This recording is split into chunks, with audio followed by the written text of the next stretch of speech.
This is Alexandra Palace, the station that serves Alexandra Palace. See, these are the kinds of informative insights that keep people coming back to this channel.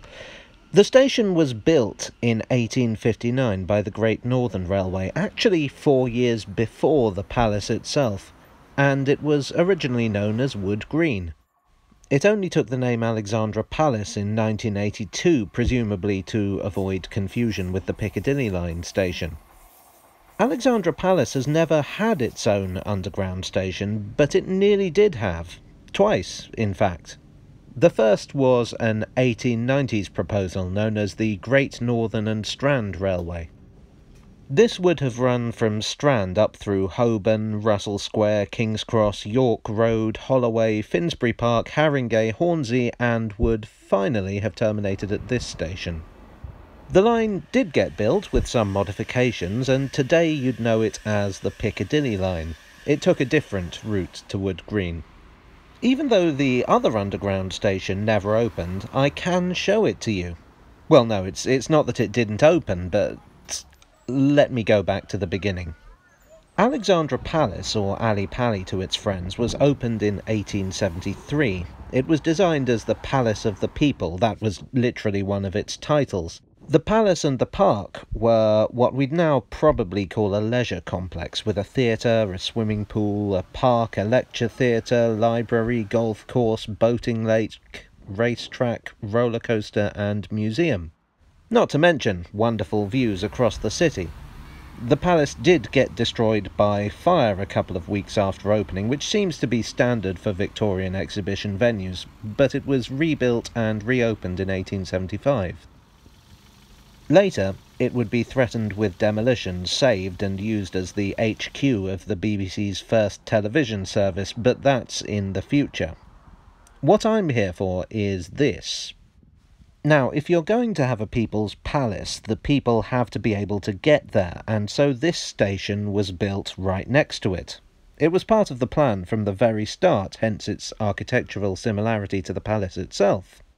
It was built by a company called the Muswell Hill and Palace Railway, and see if you can guess which places that served.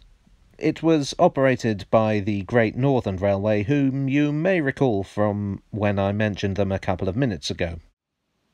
The trouble with this station was that it was tied to the palace. When the palace was doing well, the station did well. When it wasn't, the station was a horrendous money sink.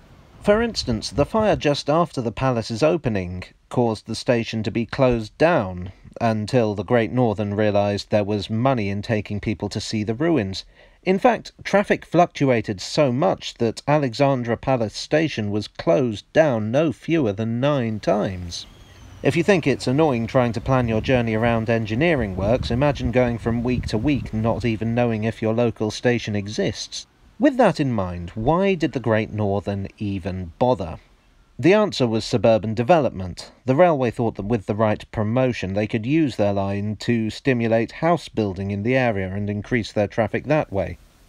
In fact, in 1893 they renamed the station Alexandra Park, presumably to emphasise that there was much more to the place than just the palace that people keep not going to. But still, traffic remained low, and the station was allowed to fall into disrepair.